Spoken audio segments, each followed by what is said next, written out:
প্রিয় বন্ধুরা, কেমন আছেন সবাই? নিশ্চয়ই সবাই সবার জায়গা থেকে ভালো আছেন, সুস্থ আছেন। আমিও ভালো আছি।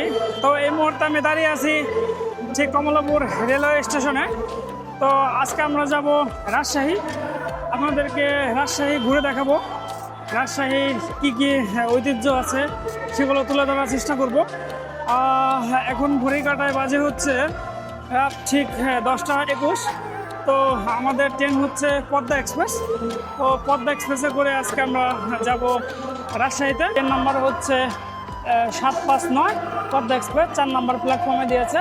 রাজশাহী যাবে 10টা 45-এ। সো চলুন বন্ধুরা, দেখতে পাচ্ছেন আমরা প্ল্যাটফর্মের ভিতরে প্রবেশ করছি। তো প্রচুর ক্রাউড আজকে। তার কারণ হচ্ছে আজকে বৃহস্পতিবার, ফিতর। বিভিন্ন ডিস্ট্রিক্টে বিভিন্ন গন্তব্যে মানুষ ছুটে চলবে, এই কারণে প্রচুর ভিড় আজকে। তো ভিড়কে উপেক্ষা করে আমরা রীতিমতো চলছি, গিয়ে দেখা হচ্ছে।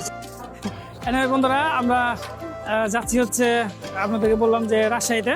তো আমরা যাচ্ছি মোট এই 4 জন। আমার সাথে আছে এই জয়দা, সে হাই, রনিদা আর আমাদের রাজনদা। তো আমরা 4 জন মিলে ট্যুর দেবো রাজশাহীতে। তো রাজশাহী ঘুরে দেখবো, আপনাদেরকে ঘুরে দেখানোর চেষ্টা করব। কি কি দেখা যায়, কি কি খাবার আছে সেগুলো আপনাদেরকে ঘুরে ঘুরে দেখানোর চেষ্টা করব। আর কি কিভাবে যাওয়া যায় সেই সম্পূর্ণ ভিডিও ব্লগ আকারে আমার এই চ্যানেলে আসবে। আপনারা চ্যানেলটি দেখতে থাকুন এবং পুরো ভিডিওটা দেখবেন। দেখলে আপনারা এই রাজশাহী ভ্রমণটা খুব ইজিলিভাবে কীভাবে করতে পারবেন সেই জিনিসগুলো আপনারা খুব সহজে জানতে পারবেন। সো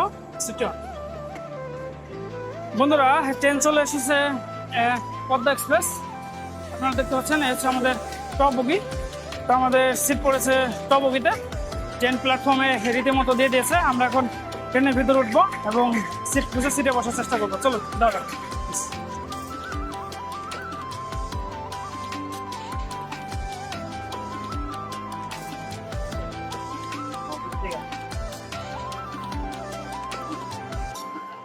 এই হচ্ছে টপ বগি। আমরা সিট খুঁজে বসার চেষ্টা করবো। বন্ধুরা, আমাদের ট্রেন কিন্তু ঠিক জাস্ট টাইমে ছেড়ে দিয়েছে। আমাদের ট্রেন একদম 10টা 45-এ ছাড়ার কথা ছিল, ঠিক 10টা 45-এ ছেড়েছে। ট্রেন ছাড়তে কিন্তু কোনো রকম কোনো বিলম্বনা হয়নি। তো আমাদের ট্রেন ছুটে চলেছে। সামনে স্টপেজ হচ্ছে বিমানবন্দর স্টপেজ। তো সামনে বিমানবন্দর স্টপেজে গিয়ে আপনাদের সাথে দেখা হবে। বন্ধুরা, ট্রেনের প্যান্ট্রি কার থেকে খাবার নিলাম। এটা হচ্ছে ট্রেনে ওরা প্রোভাইড করে থাকে। তো ট্রেনে উঠবো আর সেই বিখ্যাত চিকেন কাটলেট খাবো না তা কি হয় নাকি, সে আপনাদের সাথে শেয়ার করছি।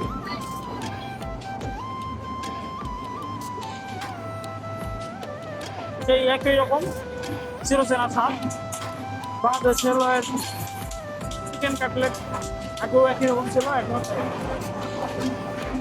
আর এখানে রয়েছে একটা স্যান্ডউইচ, একটু দেখাই। এখানে রয়েছে একটা স্যান্ডউইচ, আর রয়েছে একটা চিকেন ফ্রাই।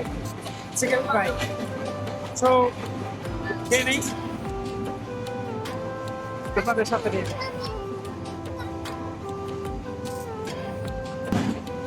আপনাদের আরেকটু বলে রাখি,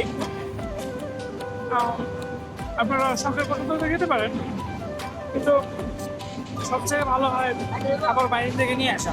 হয়তো বাসা থেকে নিয়ে আসুন, খাবার বাইরে থেকে নিয়ে আসুন। ট্রেনের খাবার আছে অ্যাজ ইউজুয়াল, সব ট্রেনে অ্যাজ ইউজুয়াল। মানে ভারতে যখন ভ্রমণ করেছি, বিভিন্ন প্রদেশে গিয়েছি, একই রকম। ঠিক আছে, খেয়ে নেই, দেখা হচ্ছে পরে। তো বন্ধুরা, আমাদের একটু তথ্য জানানো হয়নি। এই খাবারটার দাম পড়েছে হচ্ছে 190 টাকা। তো প্রাইসটা একটু বেশি মনে হয়েছে, কারণ চিকেনটা অবস্থা খুবই বাজে। এরকম বাজে চিকেন আমি কখনোই খাইনি, খেতে পারলাম না, ফেলে দিলাম। স্যান্ডউইচটা 2টা ব্রেড মাঝখানে দিয়ে একটা স্যান্ডউইচ করে দিয়েছে, ভিতরে একটু জেলি দিয়ে একটা স্যান্ডউইচ করে দিয়েছে, আপনারা দেখতে পাচ্ছেন। আর চিকেন কাটলেটটা অ্যাজ ইউজুয়াল, এটা একটু টেস্টি আছে। বাট তাছাড়া 190 টাকা এটা কোনোভাবেই মেনে নেওয়ার মতো না, খুবই বাজে খাবার। তো রেলওয়ের দৃষ্টি আকর্ষণ করবো, যদি ভিডিওটা কারোর চোখে পড়ে থাকে তো আপনারা খাবারের দিকটা একটু বিবেচনা করবেন, একটু হেলদি, স্বাস্থ্যসম্মত এবং ভালো খাবার দেওয়ার চেষ্টা করবেন। ধন্যবাদ।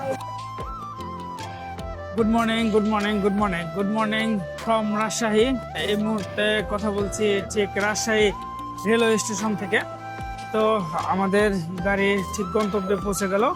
নির্ধারিত সময় থেকে আধা ঘন্টা বিলম্ব করে আমাদের গাড়ি এই মুহূর্তে রাজশাহী স্টেশনে পৌঁছে গেছে।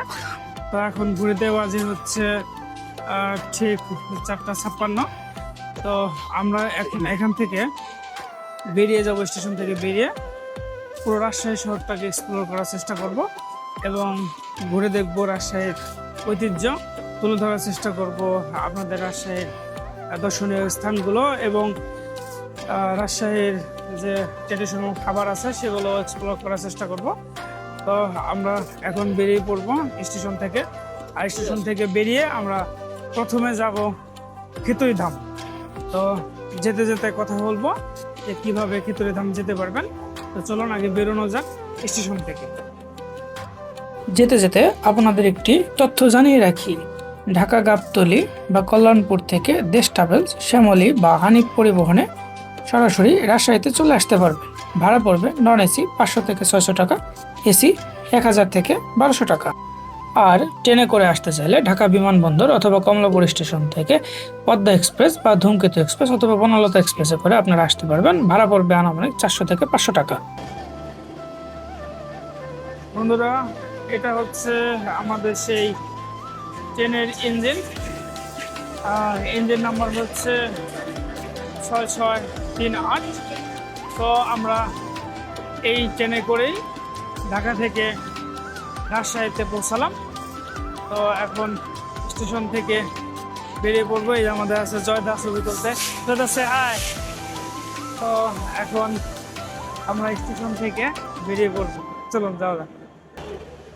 বন্ধুরা, এটা হচ্ছে রাজশাহী রেলওয়ে স্টেশন। একদম রেলওয়ে স্টেশনের ঠিক মাঝখানটাতে আমি আছি। তো ক্লিন সিটি খ্যাত যে রাজশাহী, সেই রাজশাহী রেলওয়ে স্টেশনটা আপনারা একটু উপভোগ করুন।